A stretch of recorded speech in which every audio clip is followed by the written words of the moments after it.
Kabur aja dulu, tagar yang belakangan ini viral di berbagai platform media sosial.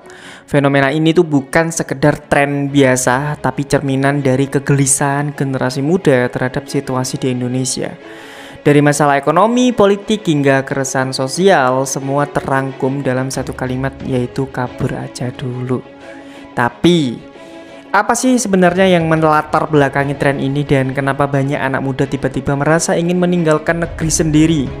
Dan apakah benar kabur itu adalah solusi terbaik dari pilihan itu? Mari kita kupas sedikit tentang hal ini ya. Apa sih yang aku pertahankan di Indonesia? Nggak ada. Dia tuh nggak melihat masa depan di Indonesia. 2019 melihat dan mencium bau-bau aneh itu tuh nggak salah gitu, dan ya terbukti sekarang Indonesia kondisinya kayak gitu.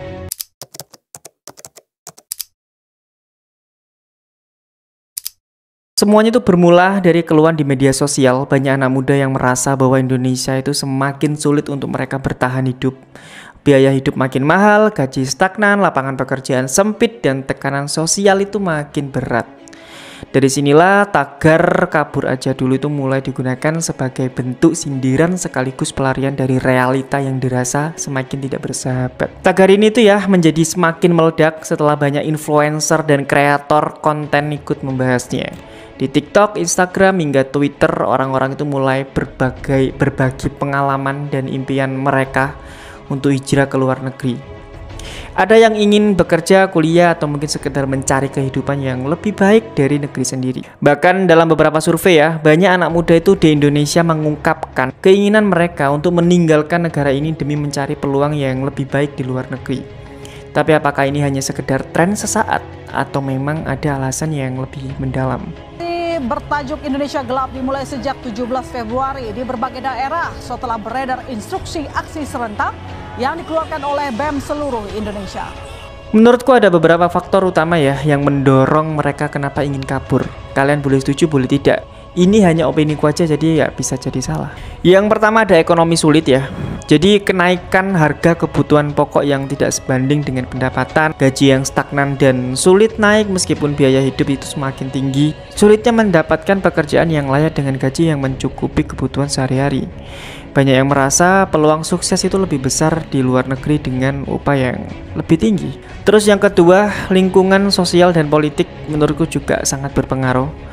Banyak anak muda merasa tidak punya suara dalam kebijakan negara.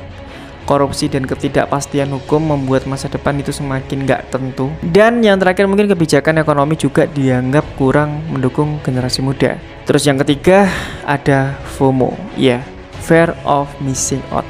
Jadi banyak banget ya sebenarnya beberapa di antara mereka itu melihat teman atau influencer sukses di luar negeri memicu keinginan untuk mereka juga ikut pergi.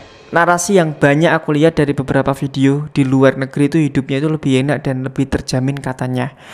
Jadi banyak yang ingin mencoba dan melihat kesempatan baru walaupun mungkin tanpa ada rencana yang benar-benar matang. Jadi berbicara soal nekat gitu ya, menurut saya pribadi tagar kabur aja dulu tuh bukan sebuah solusi jangka panjang yang bisa diambil. Beberapa pakar ahli itu menilai bahwa tren ini adalah bentuk kritik sosial dari generasi muda terhadap situasi di Indonesia. Wakil Ketua MPR bahkan menyebut fenomena ini sebagai otokritik yang harus menjadi perhatian serius pemerintah. Menurut pakar dari Universitas Gadjah Mada, tren kabur aja dulu itu bukan sekedar keinginan impulsif, tapi cerminan dari kurangnya ekosistem yang mendukung generasi muda itu untuk berkembang di dalam negeri sendiri. Jadi jika situasi ini tuh dibiarkan ya, itu bisa terjadi brain drain, di mana generasi terbaik bangsa justru memilih membangun karirnya di luar negeri.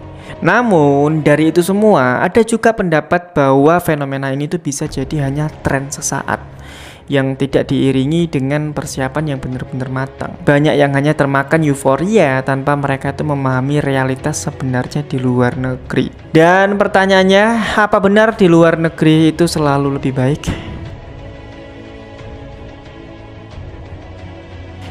Tapi tunggu dulu ya, aku di sini harus netral. Aku tidak mendukung siapapun karena jujur aku bodo amat banget sih orangnya. Bukan nggak mau tahu soal negara ya, tapi aku lebih nggak mau pusing aja mikirin hal-hal yang di luar kendaliku gitu. Jadi ya mungkin aku ngelakuin hal yang terbaik aja sih buat diriku sendiri dan orang-orang terdekatku. Jadi di poin ini aku berusaha untuk netral. Dan pertanyaannya, apakah kabur itu benar-benar menjadi solusi terbaik? Faktanya tinggal di luar negeri itu nggak semudah yang dibayangkan. Aku nggak pernah ke luar negeri, jadi kalau misalkan ada penonton yang sudah merasakan kerja di luar negeri ya mungkin bisa komentar dan meluruskan opiniku ini ya. Dan menurutku juga ya, sebenarnya juga ada tantangan yang harus dihadapi sih kalau misalkan kalian ke luar negeri. Ya mungkin mulai dari bahasa dan budaya yang berbeda yang bisa jadi juga menjadi kendala besar. Terus biaya hidup yang tinggi di banyak negara maju itu pasti ada. Persaingan ketat untuk mendapatkan pekerjaan jika tidak memiliki keterampilan khusus atau skill. Mungkin rasa kangen terhadap keluarga dan tanah air juga bisa jadi akan menjadi beban mental di sana. Dan yang terakhir ya adalah proses administrasi perizinan yang seringkali juga agak rumit gitu. Jadi ya bisa jadi itu semua adalah tantangan gak semua orang atau anak muda bisa melewati sih. Kalau aku sih pastinya ya beratnya di keluarga. Menurutku itu alasan utama sih yang membuat aku sama sekali saat ini ya nggak ada niatan untuk kerja di luar negeri. Tapi menurutmu gimana soal ini? Silahkan spam aja di komentar. Terus kira-kira apa solusi dari ini semua? Menurutku ya kalau memang kalian ingin kabur, pastikan kalian punya persiapan matang, pelajari keterampilan yang dibutuhkan di luar negeri, riset dulu biaya hidup dan peluang kerja di negara tujuannya itu seperti apa, urus dokumen resmi dan jangan jadi imigran ilegal. Dan yang terakhir ya pertimbangkan baik-baik antara realita dan ekspektasi. Karena ya mau nggak mau pastinya kalian akan menghadapi realita itu. Di sisi lain ya pemerintah juga harus lebih serius dalam menciptakan lingkungan yang lebih baik bagi generasi muda ke depannya. Mulai dari membuka lebih banyak lapangan pekerjaan, memperbaiki sistem pendidikan, hingga menciptakan kebijakan yang benar-benar berpihak pada anak muda dan masyarakatnya. Dan aku yakin sih bahwa Pak Prabowo dan Mas Gibran pasti memikirkan jalan keluar untuk ini gitu. Beliau juga pasti nggak diam gitu. Beliau pasti juga nggak diam. Karena ini memang negara besar, pasti tantangannya juga besar. Dan sebagai masyarakat aku hanya bisa berharap dan berdoa kepada Pak Prabowo dan Mas Gibran. Semoga sehat-sehat, semoga dikasih panjang umur dan bisa memberikan jalan keluar untuk setiap masalah-masalah yang dihadapi saat ini. Ya mungkin itu aja ya. Fenomena kabur aja dulu ini bisa jadi sinyal bahwa ada yang harus diperbaiki di negeri ini.